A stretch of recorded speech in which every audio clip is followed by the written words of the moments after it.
வணக்கம் friends, welcome to சுப்பீஸ் wonderland. இன்றைக்கி நம்ம பார்க்க போகிற ரெசிபி ஸ்வீட் பொட்டேட்டோ கட்லெட்டுங்க. இது வீட்டில் இருக்க இன்க்ரீடியன்ஸை வச்சு எப்படி ஈஸியாக அதே போல் ரொம்ப டேஸ்டியாக ப்ரிப்பேர் பண்ணலாங்கிறத பார்ப்போம். இந்த தருணத்தில் சப்ஸ்கிரைபர் ஆகிய உங்களுக்கும் ஃப்யூச்சர் சப்ஸ்கிரைபர்களுக்கும் என்னுடைய நன்றி கலந்த வணக்கத்தை தெரிவித்துக்கொண்டு இப்போது ஸ்வீட் பொட்டேட்டோ கட்லெட் எப்படி பண்ணலாங்கிறத பார்ப்போம். வாங்க ஃப்ரெண்ட்ஸ். செய்ய தேவையான பொருட்கள்: கார்ன்ஃப்ளவர் ஒரு 3 டேபிள் ஸ்பூன் எடுத்து வச்சுருக்கேன். 2 ஸ்வீட் பொட்டேட்டோ, அதாவது சக்கரவள்ளி கிழங்கு 2 எடுத்திருக்கேன். 1 table spoon garam masala, 1/2 table spoon சீரகத்தூள், 1 டேபிள் ஸ்பூன் மிளகாய்த்தூள், தேவையான அளவு உப்பு, லெமன் ஜூஸ் கொஞ்சம், கொத்தமல்லி கொஞ்சம் கட் பண்ணி எடுத்து வச்சுருக்கேன். இஞ்சி சின்ன சின்னதாக கட் பண்ணி எடுத்து வச்சுருக்கேன். 1 டேபிள் ஸ்பூன் அளவு எடுத்து வச்சுருக்கேன். 1 க்ரீன் சில்லி சின்ன சின்னதாக கட் பண்ணி எடுத்து வச்சுருக்கேன். இப்போ சக்கரவள்ளி கிழங்கு சின்ன சின்னதாக கட் பண்ணி இட்லி கொப்பரையில் வச்சுட்டு வேக வச்சு எடுத்துகிட்டு வர போகிறேன். இப்போ ஸ்வீட் பொட்டேட்டோலாம் பாயில் பண்ணி எடுத்துகிட்டு வந்தாச்சு. ஃபஸ்ட்டு தோலெல்லாம் ரிமூவ் பண்ணிக்கலாம்.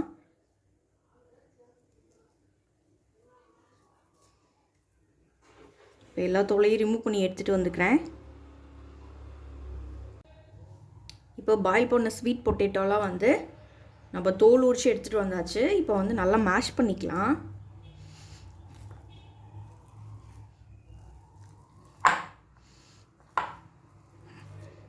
நல்லா மேஷ் பண்ணி எடுத்துகிட்டு வந்துக்குவோம். நல்லா மேஷ் பண்ணியாச்சு. இப்போ இது கூட க்ரீன் சில்லி ஆட் பண்ணிக்கிறேன். அப்புறம் கட் பண்ணி வச்சுருந்த இஞ்சி, இப்போது கொத்தமல்லி கொஞ்சம் ஆட் பண்ணிக்குவோம். கரம் மசாலா ஆட் பண்ணிக்கிறேன். சீரகத்தூள், இப்போது மிளகாய்த்தூள், இது கூட தேவையான அளவு உப்பு, அப்புறமா கார்ன்ஃப்ளவர் ஆட் பண்ணிக்குவோம். நீங்கள் கார்ன்ஃப்ளவர் இல்லைன்னா மைதா மாவும் கூட நீங்கள் ஆட் பண்ணிக்கலாம். இப்போ நல்லா இதை மசிச்சு எடுத்துக்குவோம். மிக்ஸ் பண்ணிக்கலாம் இது எல்லாத்தையும்.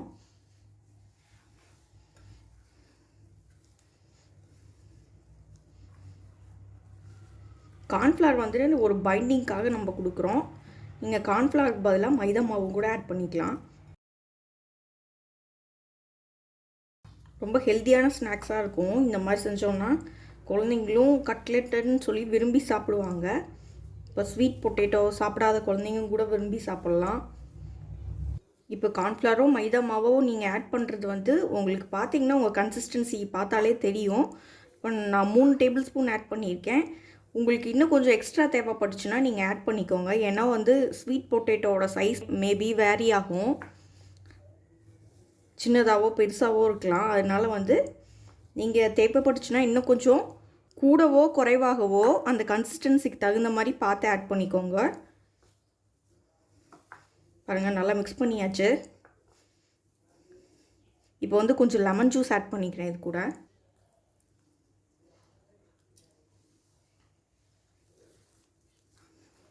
இதையும் நல்லா மிக்ஸ் பண்ணிக்கலாம்.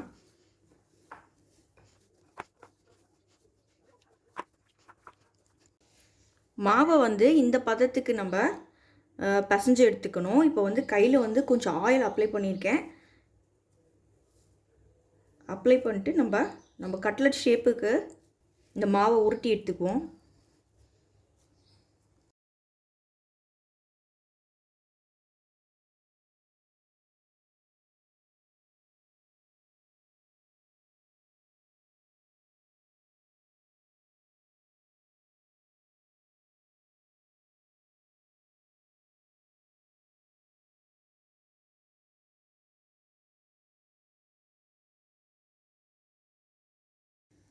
இப்போ ஒரு பேனை ஹீட் பண்ணியிருக்கேன். இதில் ஆயில் அப்ளை பண்ணிக்குவோம்.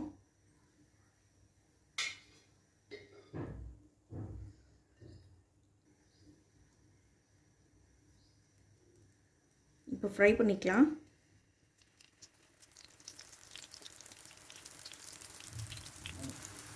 நம்ம பிரெட் க்ரம்ஸ் எதுவுமே ஆட் பண்ணல. சிம்பிளாக வீட்டில் இருக்க பொருள் வச்சே நம்ம சூப்பராக ஒரு ஹெல்த்தியான ஸ்நாக்ஸ் ரெடி பண்ணிடலாம். சிம்லேயே வச்சு நல்லா ஒரு சைடு 5 மினிட்ஸ் நல்லா வேக விட்டுக்குவோம். அதுக்கப்புறமா திருப்பிக்கலாம். இப்போ ஒரு சைடு திருப்பிக்கலாம். பாருங்கள் நல்லா ப்ரௌன் கலரில் வந்துச்சு. சிம்மில் வச்சு ரொம்ப பொறுமையாக கொஞ்சம் வேக வைக்கணும்.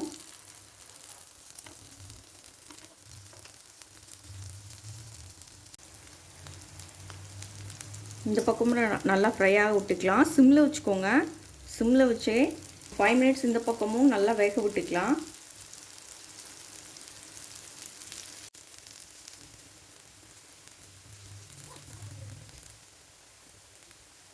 இன்னொரு பக்கம் திருப்பறேன்னா இந்த பக்கமும் கொஞ்சம் நேரம் திருப்பி வேக விட்டுக்கலாம். சைட்ஸ்லாம் நல்லா வெந்து வந்துடும்.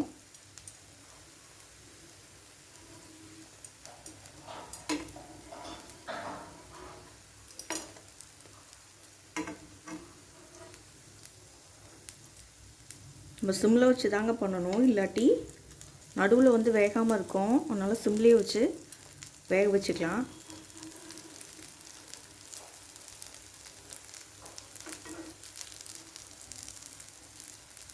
பாருங்கள் நல்லா சூப்பராக ஃப்ரை ஆயிடுச்சு. அவ்வளோதான், நமக்கு ஒரு சூப்பரான ஸ்வீட் பொட்டேட்டோ கட்லட் வந்து ரெடி ஆயிடுச்சு. இது வந்து ஒரு பிளேட்டுக்கு ட்ரான்ஸ்ஃபர் பண்ணிக்கிறேன். இப்போ சூப்பரான ஸ்வீட் பொட்டேட்டோ கட்லட் ரெடி ஆயிடுச்சு ஃப்ரெண்ட்ஸ். இந்த ரெசிபி உங்களுக்கு பிடிச்சிச்சுன்னா எங்கள் சேனலை லைக் பண்ணுங்கள், ஷேர் பண்ணுங்கள், சப்ஸ்கிரைப் பண்ணுங்கள் அண்ட் உங்கள் கருத்துக்களை கமெண்ட் பண்ணுங்கள்.